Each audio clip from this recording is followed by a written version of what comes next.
Hello there, and welcome back to more Final Fantasy VI. Last time, we got a new powerful blitz for Sabin, and also helped Terra finally figure out her reason for fighting. It was a very heartwarming moment, and it allowed us to obtain two new very powerful resources, one in the form of a party member, and one as an attack.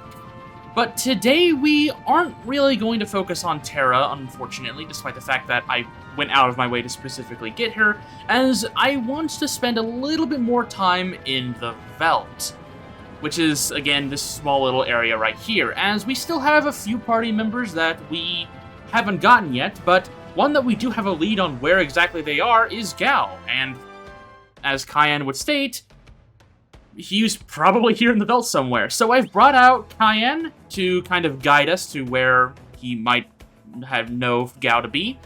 I've also brought out Sabin as they're Gau's buddies, and Edgar because he didn't really get a lot of screen time in previous episodes, so I just kind of want to give him his chance here and now. Okay, so let's go ahead and turn on encounters and walk around the Veldt. You know, despite the fact that the world has ended, the Veldt still is rocking its awesome music. They don't even care over here. Okay, let's get into a battle. All of the updated enemies from the World of Ruin will now appear here, so, you know, make sure to go and grab those as quickly as you can. Let's go ahead and see if we can try to use Flurry.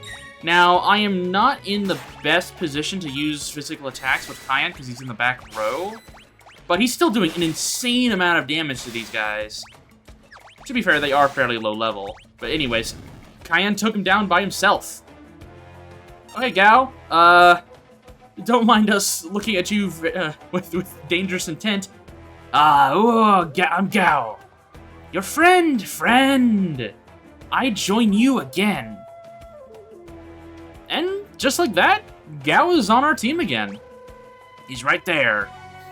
Now, this is without a doubt the easiest party member to grab, but I don't want to end here today just because we just got Gau. And I think hanging around the Veldt is probably not going to be the best use of our time right now, since there are still quite a few enemies that I want to get before we do anything super drastic in terms of, like, grinding.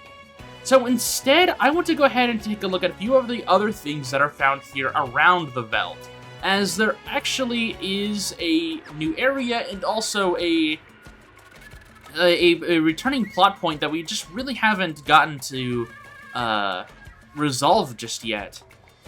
Something that has been lightly noted throughout the playthrough, very briefly, is that there was this old man in the cabin who always mistook Sabin or Shadow or Cayenne for a craftsman or a clock fixer and whatnot. But he's also talked about how he's got connections to the Veldt. And because I want this to sort of be a Veldt-focused episode, I think it would be best to try and finish out this little storyline here, along with doing some other things.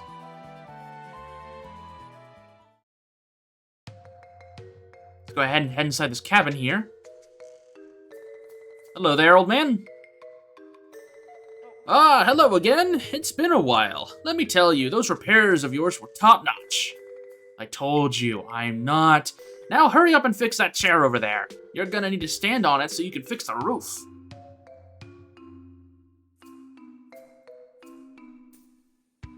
You don't suppose... Gau, couldn't that man be your father? Ugh. Come on, Gau. Don't you think? Father? Yeah, that guy's gotta be your dad. Gau? Dad? Oh, Gau! Alright, let's go tell him. He needs to know that you're his son. Wait a minute. This is a once-in-a-lifetime event. We should at least dress you up a bit. Let's go to Jidoor and get you spiffed up.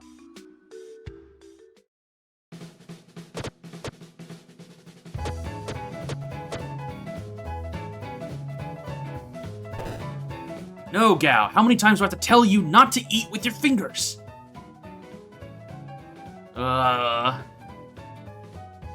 Don't say when you mean sorry.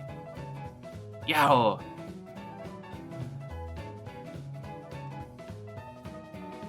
How do you like these? Wouldn't they look good on him? Oh, but those other ones suited him so well too. Everything you liked, boy wouldn't even be able to move. What was that? Nothing, didn't say a thing. Ugh, that was close. What to do, what to do?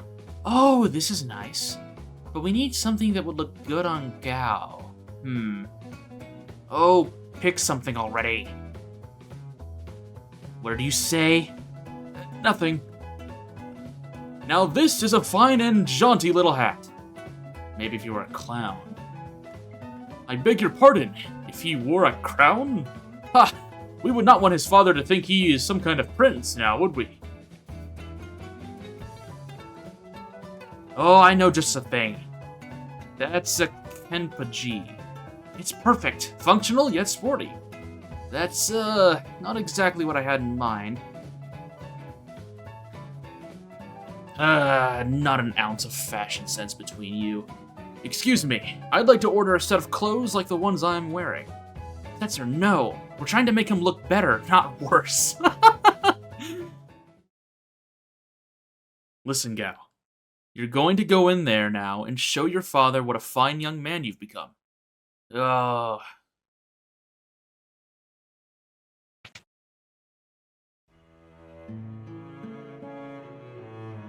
Oh, you finally came to do those repairs.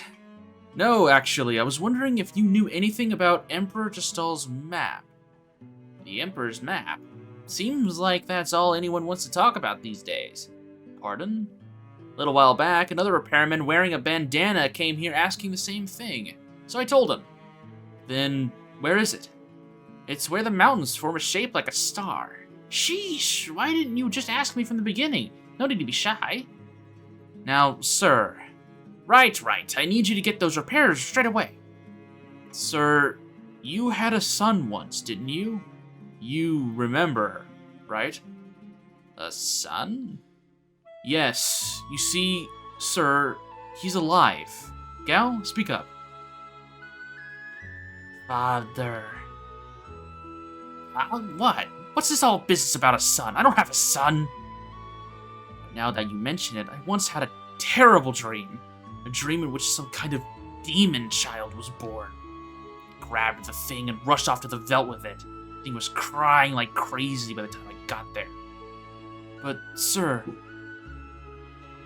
I left the child there, and I turned around and ran, trying not to look back. I'm trying to tell you. Then all of a sudden, the crying stopped. I turned around. There was some kind of frightful monster. Never seen anything like it. Hideous it was, still gives me the shakes when I think about it. I give up.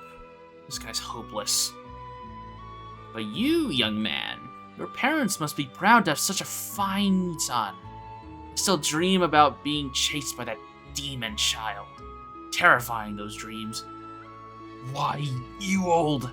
Running your mouth, not even so much as thinking about Gao's feelings. You want me to beat some sense back into you? Oh...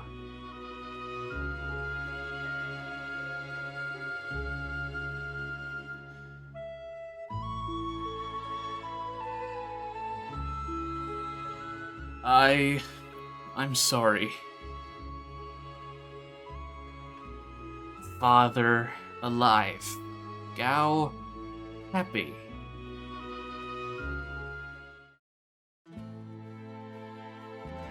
This was a short and sweet event, but I think it is, honestly, one of the most heart-warming events in the game. Even despite the fact that Gao's father despises him unlike anything else, he's still content with the fact that he at least has a father and is, you know, he has a parent who's alive. And that's enough for him. Gao is a very simple character that doesn't really get a lot of time to develop, but even with just that little bit of characterization, I've come to just love Gao as a character more and more. He's very simple, but honestly, that's okay. And also, the entire scene with all the characters trying to pick out stuff that looks good on him. That's really cute. If you have more characters that you've discovered in your party or in your team, they will chime in and add extra segments to that cutscene.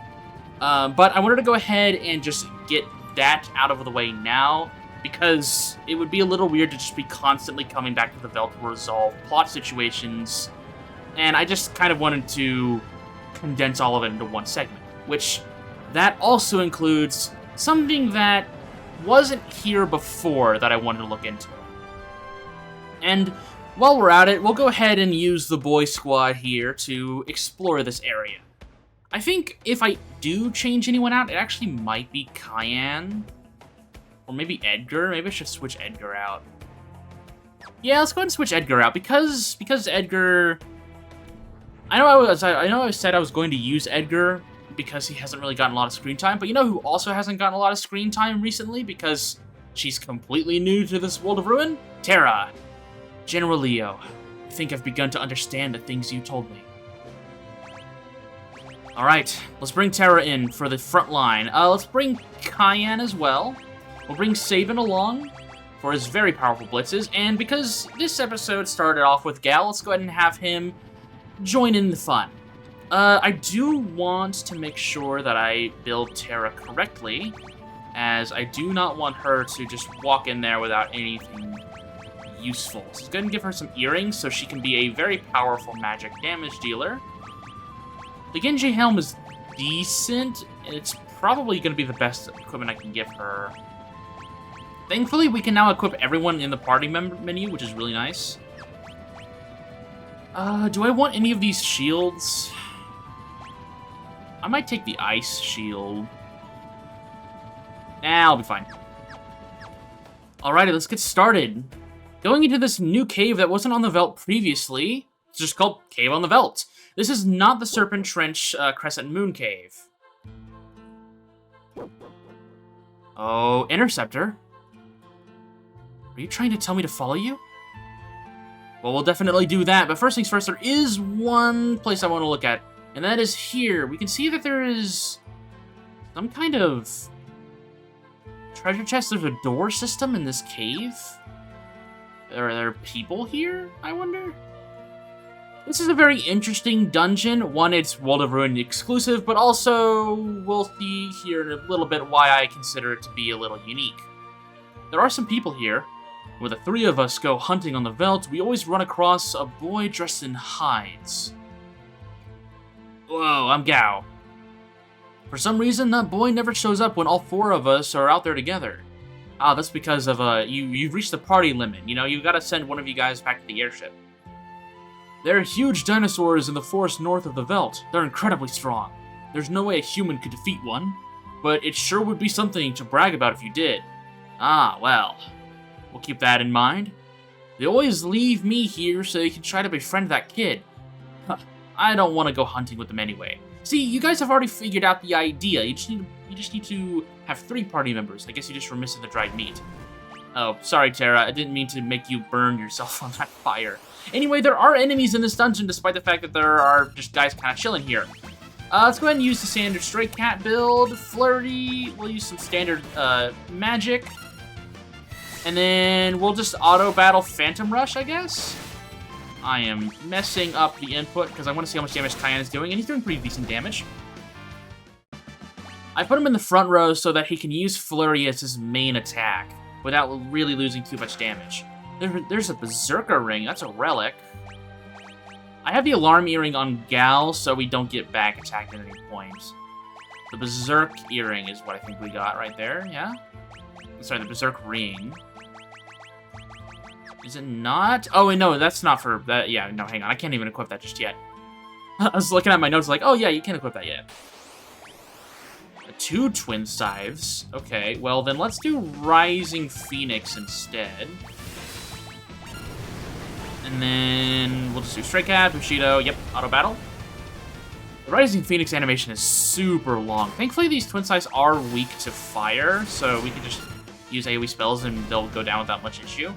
They're fairly strong, so make sure you have everyone in the back row, unless you're running Cayenne like I am, and he's going to want to be in the front row.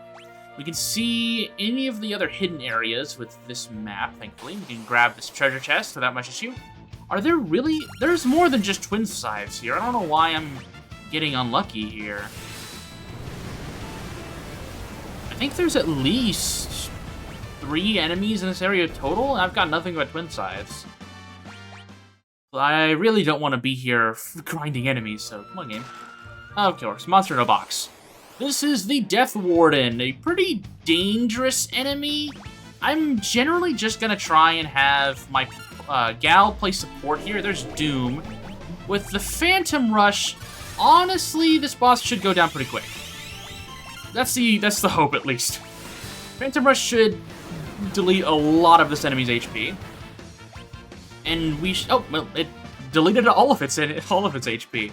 We also got a Tiger Fang right there, which is a weapon for Sabin. Go ahead and equip that. The Tiger Fang is a very, very powerful weapon. It also increases his magic damage, which is quite good. You're going to want to equip this. It's a very, very good weapon. There's really not any other reason to not equip it, because it boosts your magic. Let's see here. Walk down to this area. We can see that there's another entrance, and also another twin scythe. I don't know what it is. Come on. There's another enemy in here called a Gorgamera, but I'm not finding it. Maybe it's a rare enemy or something. I don't have that written down in my notes. Either way, there's still a little bit of the dungeon left to explore, so we might be able to find it in here. There's a treasure chest down here with the Ichigeki. I feel like we've heard an NPC try to pronounce that somewhere. So we might need to go and commune with them. Maybe this Ichigeki is a useful item. We can go ahead and use a Fyra, I guess. I guess I could swap over to a Chaser for magic damage, because I'm not really going to get much out of the Stray Cat damage, because I don't have Gao built to do physical damage. We're also getting pretty close to a Sabin and Gao level up, so we need to make sure that they're on Espers that will give them the bonuses that they want. Let's give Sabin Maduin. And we don't need to worry about high potions. Let's go ahead and just use healing. Gao has MP to spare, so we can have him provide the healing. There we go. Ooh, there's a nice little button on the wall. Nice. Opens up this part of the cave right here, allows us to enter through this door. And it gives us a staircase. Shadow! Okay, we gotta find a way to get up there. There's the twin scythe. We'll just auto-battle. Fine. 4,700 damage without trance, man. And Fyra isn't even the strongest magic spell we can get. There's still a lot to go here, and Terra is already ripping and tearing through enemies. Let's go ahead and utilize the save point here. I might try to just run around a little bit and see if I can grab the Gorgamera, because I do want to grab that. Here we go, magic. The HP bonus for Gao is pretty okay. Gao is honestly just kind of a stat stick. The powerful rages that he does have, just kind of ignore your stats and will do massive damage regardless of how strong you or weak you are, so level up bonuses aren't really my main priority with him. Let's go ahead and tent here. Actually, have we seen Gao's tent yet? I don't think so. It's a nice yellow with like a red top and green outlines there. That's really nice. Okay, I kind of walked around for an embarrassing long amount of time without being able to find this stupid Gorgamera, so I'm just not going to worry about it right now. I'll come back later. Anyways, let's go ahead and save Shadow.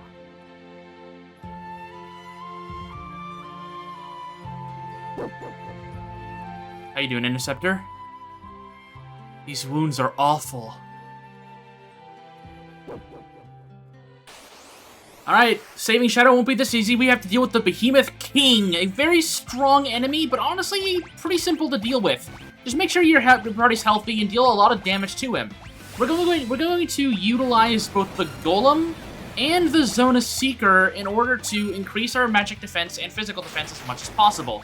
Blizzaga here is a pretty dangerous spell, but we can go ahead and have Kyan heal himself real quick. And we'll have the Phantom Rush be doing most of our damage here. The Earthen Wallen and Party-wide Shell are going to be very useful in dealing with this enemy. We can go ahead and speed things up here.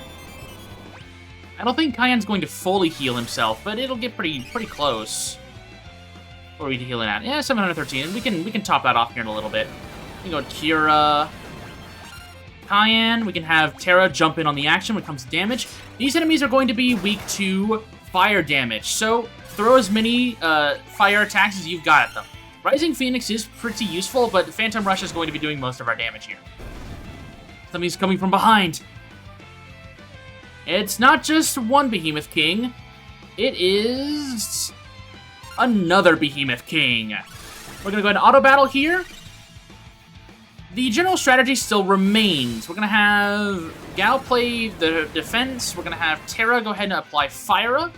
I'm not going to use my... sorry to lose track here. I'm not going to use Trance here. I don't think it's really that worth it. I'm just going to keep slinging spells and Phantom Rushing here. The Golem is going to really help mitigate the amount of damage we're taking here. We can have Gal go ahead and follow up with a Fire of his own.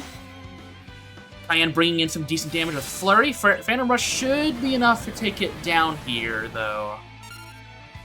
Yeah. Alright, there we go. 2 Behemoth Kings down with 2 Behemoth suits in tow.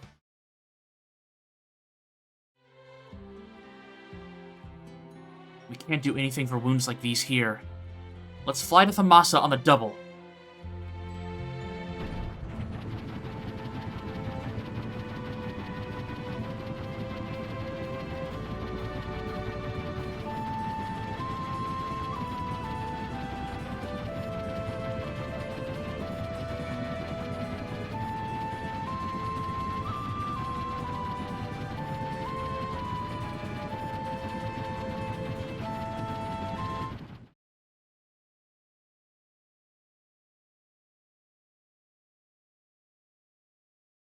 Must be having a nightmare.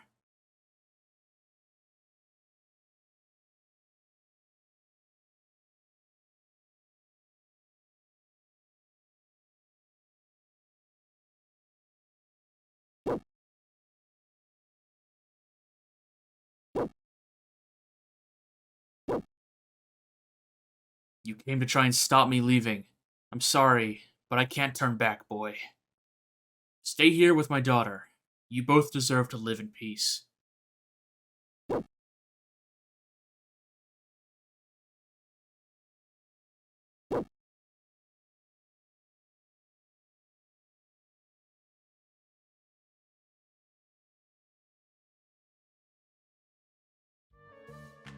All we can do now is wait. Rest will help.